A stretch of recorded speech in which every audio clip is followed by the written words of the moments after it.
ang podcast ni President Bongbong Marcos na nag-trigger sa mga DDS. Ang podcast na pinutakti ng mga DDS na kung ano-ano ang kanilang mga sinabi dahil hindi nila matanggap yung nakita nila sa video ni PBBM.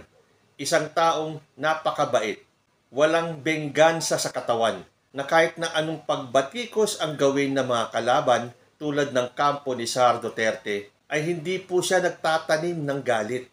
Na nung napanood ko ng buo yung kanyang podcast, naging proud ako na si Bongbong Marcos ang aking presidente. Walang halong kaplastikan. Totoong tao.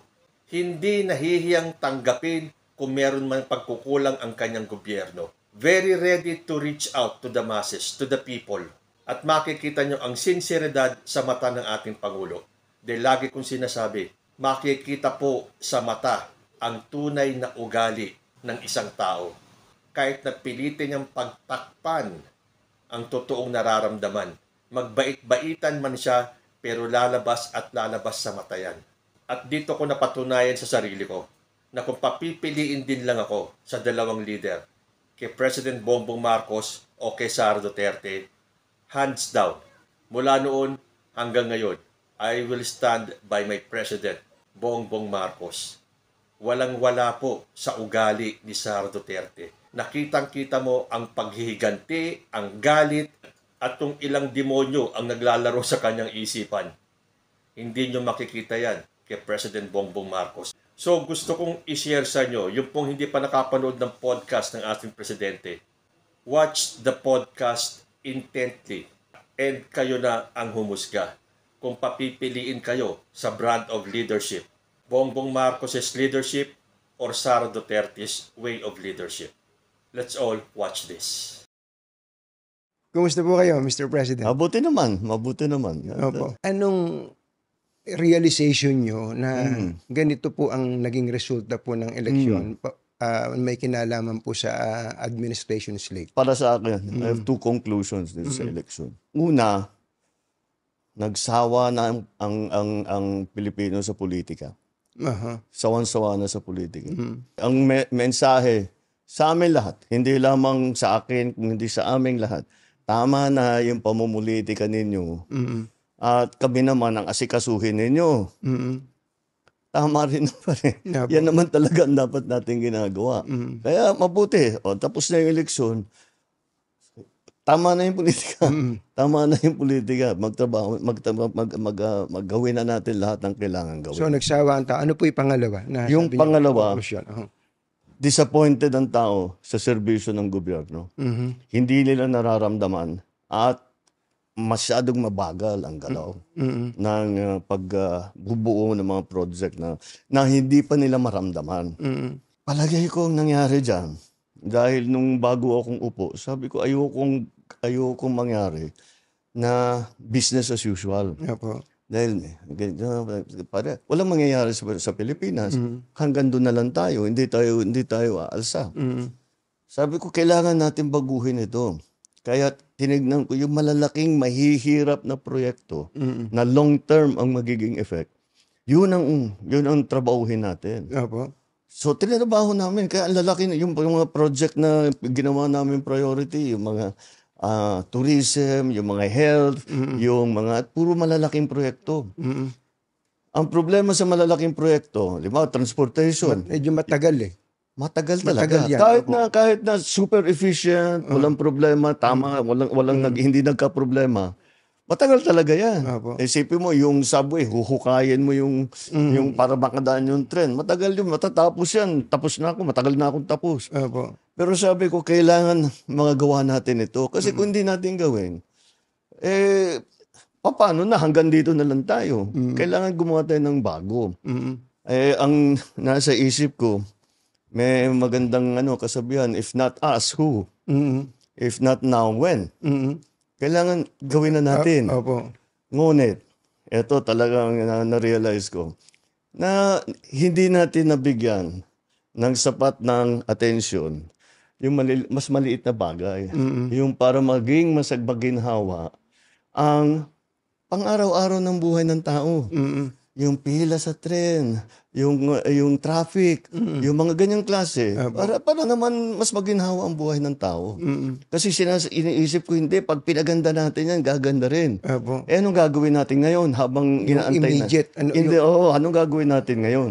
Ayun ang talagang bibigyan natin ng atensyon ngayon. Pero, inaamin niyo po ba na may pagkukulang kayo doon? Oo. Nag-concentrate kami lahat, yung kabinete lahat. Sinasabi ko, ito yung mga importante. Kailangan umpisahan natin ito.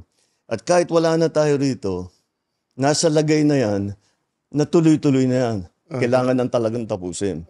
Yun ang talagang iniisip ko. Hanggang ngayon po ba, meron pa rin kayong countdown ng natitirang mga araw niyo sa Malacanang? Araw-araw. Pumapatak yung Yung metro. Yung metro. Anong nararamdaman niyo kapag pagtingin niyo, 1,130 plus days na lang? Ano po ang nararamdaman niyo pag gano'n? Ganon din, mula nung umpisa, kailangan natin madaliin to. Ba't ang bagal? Ba't wala pa? Bakit hindi pa magawa? Opo. Binibiro ko nga yung mga mayayaman kong kaibigan, yung mga malalaking Taipan. Sabi ko, naiingit ako sa inyo dahil kahit napakalaki ng korporasyon ninyo, nahawak ninyo, pagka inutos ng CEO, ng boss, tapos na. Opo. Pagka ako nag-utos, marami pa akong kukumbinsin.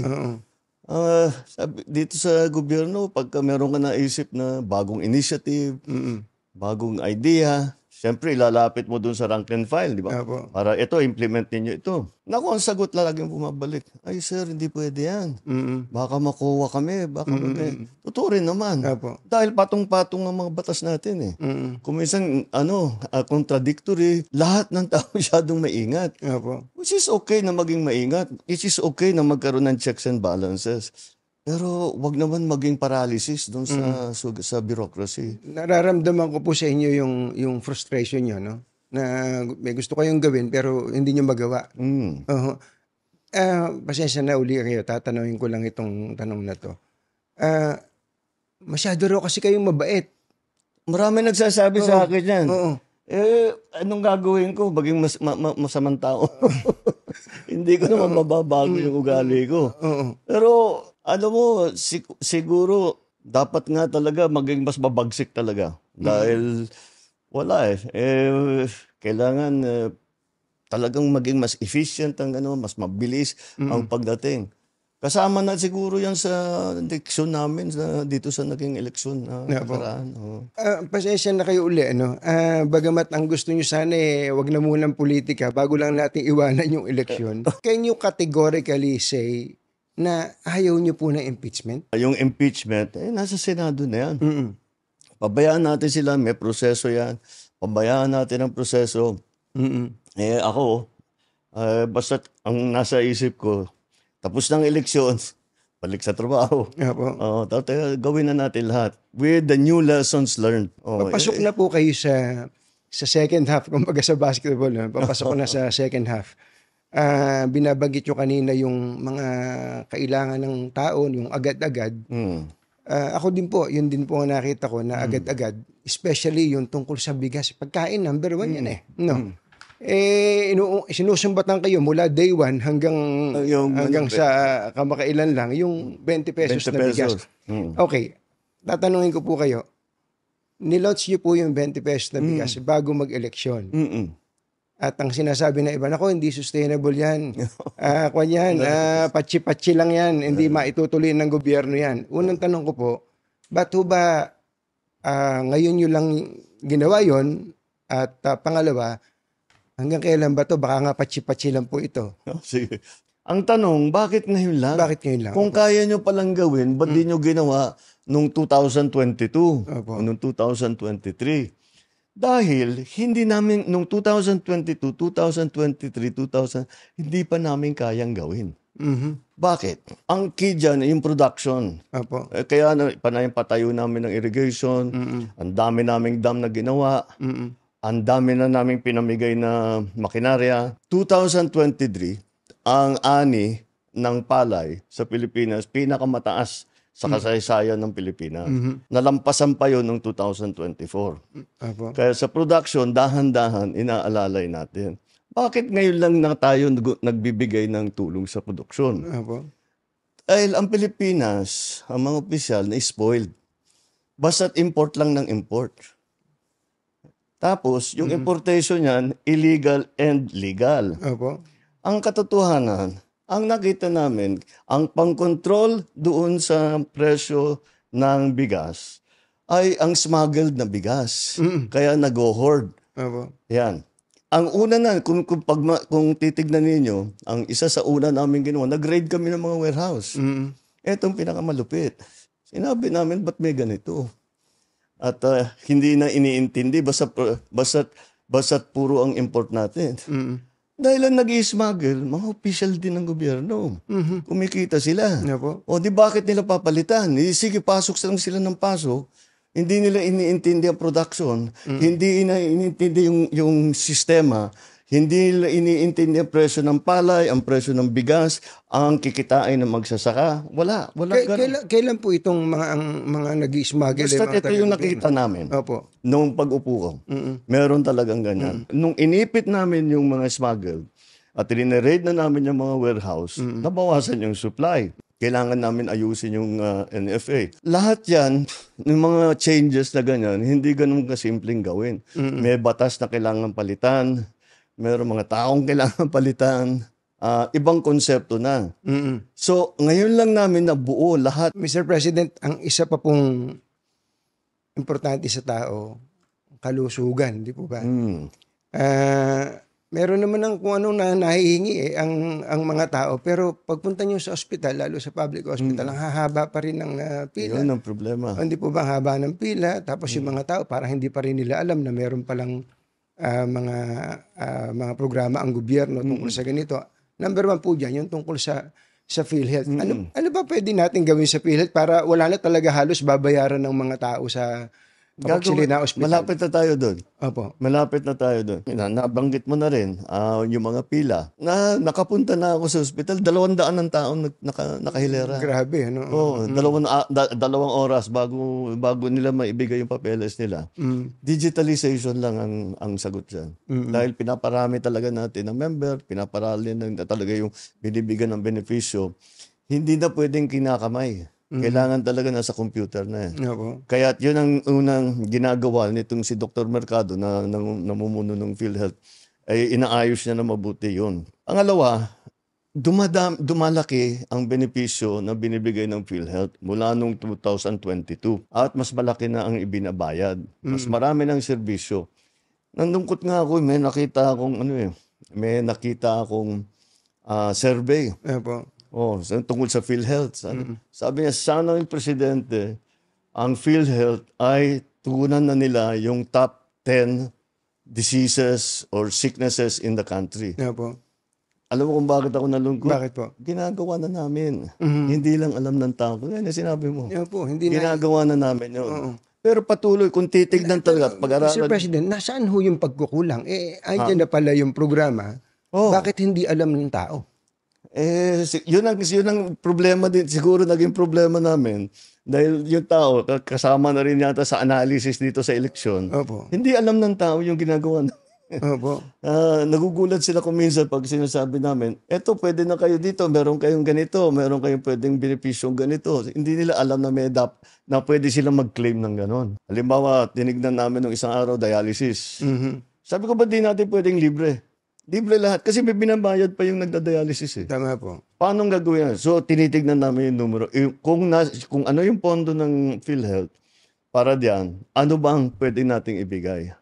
Sa cancer, milyon-milyon na ang binibigay nating tulong. Siyempre, yung mga buntis, yung mga common, hindi na natin dadalhin pa sa ospital yon. Kaya nagbukas tayo ng Bukas Centers. Ang Bukas Centers, yung bagong urgent care ambulatory services. Opo. Yun ang Bukas Center. 24/7 yan. Hindi nagsasara. At yan, yung mga simpleng bagay. Para hindi na kailangan pumunta sa malalaking ospital. Habang pinakikinggan po kayo, halimbawa, yung nabanggit niyo yung parang digitalization, para mabawasan ang pila. Ako meron pa po akong isang naisip, baka lang pwede nyo i-consider. Sige. Para matigil tong pila-pila na yan. Kasi nga, nakakalungkot na yung iba, ma-absent pa sa trabaho para lang makapila. Yung kamag-anak nila, pumipila. Meron po tayong PhilHealth. Meron tayong DOH. Nahihingan po ng tulong yan. May DSWD, pagka may sakit. May PCSO. At pagka nakachamba ka pa, merong guarantee letter pa yung congressman na ibigay. Kaya halos wala nang binabayaran talaga. Kaya lang, 5 yung pipilahan mo. Oo nga. Pwede po bang magpatayo na kayo ng isang pipilahan na lang kung hindi man kailangan?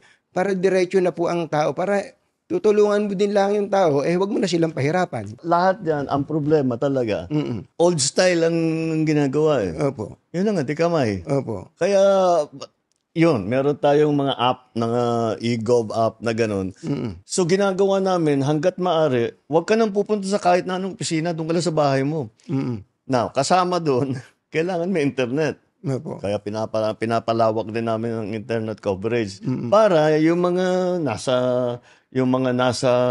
island, yung mga nasa malayo, napakahirap para sa kanila. Opo. Tapos pupunta ka sa isang opisina, sasabi, sige, ayos na ito, stamp. Anong next? Bumalik ka. Kailangan mong puntahan yung isang opisina. Uuwi yun, babalik na naman doon. Isang linggo yun. Hindi mo naman pwedeng iwanan yung bata. Opo. Sino mag-aalaga? Sino magluluto ng hapunan ninyo? Di ba? Yun ang Kaya yung internet malaking tulong yan.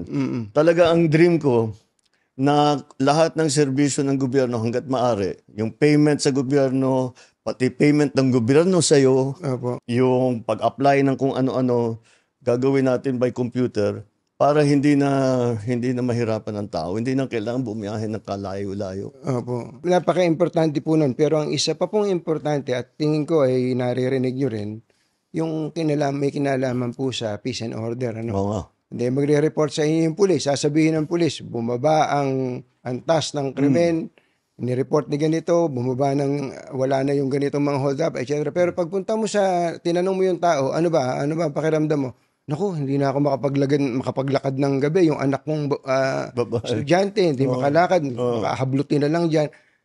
Parang may disconnect, Mr. President. Kung ganun ang pakiramdam ng tao, kailangan talaga natin tugunan. So, ang una namin ginawa, inutusan ko silang ng DILG at saka Chief PNP. Sinabi ko sa kanila, dapat laging may nakikita na pulis na naglalakad. Opo. Kasi pagtagal ng panahon, nakikilala mo na yun eh. Opo. Di kang maging kaibigan yung pulis para pag nakita, may safe kami rito. Nandun si Sergeant ganito ganyan eh. Kailangan ang pakiramdam ng tao, laging may pulis dito. Opo. Pag may pumutok dito, may tatakbo na yan, wala pang 5 minutes, may tatakbo na rito dyan. Na tinatanong kung ano yung nangyari dito. Yun ang dapat na mangyari. Police visibility. Tapos Visibility. yung mga patrol cars nila, di ba dapat nandid yan lagi para, actually kahit walang police minsan, pag may patrol car deterrent na rin sa krimen Tapos, pangalawa pa doon ay yung ating emergency calling. Di ba meron tayo iba-iba eh.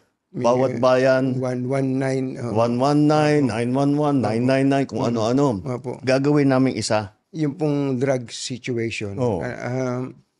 I'm sure nakarating na rin po sa inyo ngayon na may mga barangay dyan na bumalik na naman yung mga gumagamit, tapos yung ibang mga pusher na mga small time lang naman pero nandiyan na naman daw po. Ano bang gusto nyong gawin dyan? Kaya ang gusto namin gawin dyan, pareho na naman dun sa sinatawag ko yung maliliit versus yung maliliit na project. Dahil ang pinanteriya namin kung saan pumapasok. Kaya kung makita mo, yung nahuli namin na shabu, napakalaki na, laking tonelada as compared sa mga nakaraang panahon. So, malaki talagang nahuhuli namin. Kasi hinahabol namin yung malalaking shipment, pinupuntahan namin yung malalaking warehouse, at saka yun. Pero, ang pinakamahirap doon ay buwagin yung sindikato. Dahil ang sindikato, kasama na dyan yung police, kasama na dyan yung local government. Laking pera eh. Ang laking pera talaga nila. Ang dami nilang pera.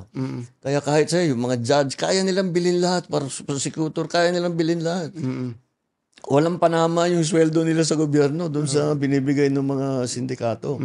Kaya yun ang binubuwag namin, yun ang pinaka-importante. Ngayon, hindi na namin binigyan ng atensyon yung nasa baba. Yung nasa baba. So, dahan-dahan bumabalik kasi sabi ko yung operation natin, kailangan malaking seizure. Kailangan malaki. At saka nakakahuli tayo ng mga drug lord talaga. At saka nakakasuhan natin at naikukulong natin kung talagang guilty. So, ngayon, in the same vein, part of the lesson of these elections, let's go back to yung sa grassroots level. Yeah, po. Na kung inaalala ng tao, sinasabi, nagpapalikan dito, asikasuhin natin. Wag na sige, tuloy natin yung malalaking drug bust. Tuloy natin yung mga, ikukulong natin yung mga sangkot dyan sa drugs. Pero, tignan na muna natin yung mas small offender. Sinabihan ko na nga ang DILG, nakausap ko si Sec. John Vic. Sabi ko, tama rin naman. Kasi hindi magandang tignan yung lugar mo. Maraming nagbebentaha, maraming mga high na ano-ano ginagawa. And that's why yung aming na bagong is cops on the beat na may tao doon. Kasi kung may tao doon, walang ginawa yan, araw-araw umiikot. Alam niya lahat yan. Yeah, po. Alam niya lahat yan. So, aasahan po namin in the next coming days, pati mga, kumbaga, ang tawag namin dyan, yung maliit, mga dagandingding Mga dagandingding, uhulihin na rin sila, hindi na sila pababayaan ng pulis, hindi puro big time. Kasi talaga, iniiwasan ko, yung basta may suspetsa, o may hinala, o may sumbong, basta huli, papatayin na lang, di ba? Wala yun, doon kami lumalayo. Opo. Doon kami lumayo. Dahil talagang ayaw ko yun. Dahil hindi naman dapat gawin yun. Sabi ko, mag-focus tayo sa malalaking drug bust. Ngayon, mag-focus ulit tayo doon sa small time. Sabay yun. Tinitira yung malaki, tinitira yung namin titigil yung mga operation. Sakit sa ulo, ano po. Oo, talaga. Opo. Kayo po ba, anong gusto nyo? Kayo ay kinatatakutan o kayo ay nire-respeto? I want to be respected, but maybe fear is better. Considering our current situation, ano po? Yeah. Kaya ako po tinanong yun, kasi I'm sure naririnig nyo naman yung mga usapin ng mga katiwalian, kung saan-saan, sa ibang ahensya ng gobyerno, ibang sangay ng gobyerno. Kasi daw po, mabait nga po kayo at hindi daw po natatakot sa inyo itong mga tampalasan, mga luko-luko na to. Ngayon pong papasok tayo sa susunod na second half. Ano ba ang aasahan namin sa isang Presidente Marcos in relation to anti-corruption effort? Sa nakaraang 2 taon, 3 years, basta't may report kami na validated, tanggal yan. Hindi na namin ina-announce, pero tanggal yan. Kadalasan. Marami na talagang, pero hindi na namin pinag-usapan kasi gulo na naman Kasi basta umalis ka na. Kundi kakasuhan ka namin, kukulong kita, umalis ka na lang. Marami-rami na rin. Pero sir, ang laging sinasabi, I am resigning due to health reason. Parang binibigyan nyo pa ng graceful exit. Hindi tuloy natatakot yung iba na gumawa Pero ang gagawin natin, performance review. Maganda naman ang takbo, pero performance review. Para ito yung target natin, ba't di natin naabot? Nakuha natin. Ito, overpriced na naman. Ito yung ganito, ganyan. All of these things that, performance review. Titignan namin, bakit mabagal ang baba ng serbisyo? Anong gagawin natin para pabilisin? Yun ang importante. Sir, wala ba kayong sisibaking gabinete ngayon? Kasi marami pong, parang the people are lusting for blood Parang ganun po Yun yung pinag-uusapan natin kaninang, baka dapat mag-sample kayo para kayo katakutan din po. Baka mangyari yan. Dito nga sa ginagawa namin performance review. Yun ang warning ko sa kanila, and that's what we will have to look at again. Kung talagang may nagkukulang o corrupt, kung talagang masyadong mabigat yung kanilang kasalanan, kasuhan na namin. Tignan natin kung ano maging resulta nitong performance. Ang bait nyo, sir. Ang bait nyo talaga. Bakit? Palagay ko naman, kung happy kayo sa iba, meron kayong hindi kayo happy sa iba dyan Yung mga hindi ako happy, tinanggal ko na. Wala na bang tatanggalin? Kung hindi sila nakapag-perform na mabuti, Opo. Ito nga, sasabihin, pakinggan niyo yung tao. Opo. Madami kayong dahilan. Marami kayong katwiran kung bakit hindi nangyari, bakit hindi nabuo, bakit nakatagalan, ganyan. Sabi ko, hindi interesado yung tao dyan. Ano ba, kailan ba? Kailan ba gagawin? Kailan namin maramdaman yan? Hindi mo naman masisi yung tao. Tama naman sila. Kayong may hawak ng gobyerno, ayusin ninyo. Huwag nyo nang isumbong sa amin. Basta't gawin na ninyo. Actually, that's the lesson we learned from this election. Don't explain it to us anymore. Just do it. Tama na yung mga magagandang paliwanag with the good statistics at saka kung ano mga drawing. Basta gawin na lang ninyo. I don't blame people. Hindi mo naman masisi ang tao. Yung pong isang aspeto ngayon na kahit papano ay gumagaan-gaan ang buhay ng tao, yung sa sektor po ng transportasyon. Yung po, diretso yun. Araw-araw, nagko-commute ang mga tao. Ang MRT, LRT, ang dami pong sumasakay dyan. Pero gusto ko lang sabihin sa inyo, kahit papano, umikli na ang pila. Kasi pinupuntahan niya, nakita niya, yung mga hindi na kailangan doon, yung pinagpipilahan, mga security check, mga kung ano-ano, wala nang hindi na kasama sa pagsakay. Nung report nga niya sa akin, sabi niya, sa lahat, marami na ako nasakyan ng mga tren sa buong mundo. Ngayon lang ako nakakita, may security check, may bomb check, may inspection ng bag, kung ano-ano. Tinagal niya lahat. O di, nabawasan yung pila. Ganon din yung ginawa namin sa airport. Ngayon, nabawasan na yung pila. Mas maganda yung ayos na sa patakbo sa airport. Inaayos na lang namin. Ang kawawa naman sa airport, yung OFW. Yung mga dayuhan, ang bilis ng daan. Walang problema. Pero yung OFW, kung ano-ano hinihingi. Kawawa naman. Yung RF code, may ID, may clearance, na kung ano-ano, bago sila makalabas. Dapat, di ba, yun yung blue lane, di ba? Dapat, OFW ka, sige na, stamp, sige na. Di ba? Dapat ganun eh. So dahan-dahan mapupuntahan din natin yun. Ginagawa kaming pagpalit sa Bureau of Immigration pati. Yung tinatawag na e-gate. So dadamihan natin yung e-gate. Mabilis na yan para hindi na... Yun ang pinag-usapan ko, yung maliliit na para siguro kung nasa inaintindi mo lahat ng iba't ibang sistema, maliit na bagay lang. Pero hindi eh.